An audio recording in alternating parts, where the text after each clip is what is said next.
অনিদ্রা অসুখটাকে আমরা বলি আয়ুর্বেদে বেগধারণী রোগের কারণ।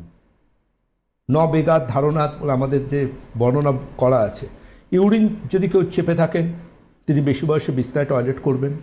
স্টুল যদি কেউ চেপে থাকেন তাহলে কিন্তু তার অবশ্যই ফিউচারে সমস্যা হবে, পাইলস ফিসার ফিস্চুলাও হতে পারে।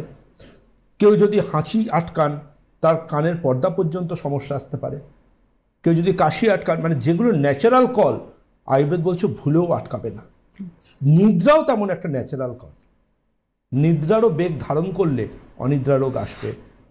আপনার বন্ধুর সাথে রাত জেগে ফোনে গল্প করছেন, আপনি অপেক্ষা করুন, আপনার শরীরে অনেকগুলো অসুখ আসবে। তখন সেই বন্ধু বা বান্ধবী আপনার জীবনে থাকবে কিনা আপনি জানেন না, কিন্তু অসুখগুলো অবশ্যই থাকবে। হ্যাঁ, আমাদের বায়োলজিক্যাল ক্লকটাকে চেঞ্জ করা যাবে না। একজন দায়িত্বশীল অভিভাবকের প্রথম কাজ থাকবে তার সন্তানের বেডরুমে কোনো মোবাইল ফোন, ট্যাব বা কোনো গেজেট অ্যালাউ না করা। আমরা একটা প্রজন্ম আজকে হাতে করে অনিদ্রা রোগের শিকার হচ্ছেন। তারা রাত্রি 2টোয় ঘুমোচ্ছেন, বেলা 10টায় ঘুম থেকে উঠছেন। একটা যখন গোটা পৃথিবী এগিয়ে যাচ্ছে সামনের দিকে, তাদের তখন গুড আফটারনুনে ঘুম ভাঙছে। এটার থেকে বাঁচবার রাস্তা একটাই, অভিভাবকদের যথেষ্ট কড়া পদক্ষেপ নিতে হবে।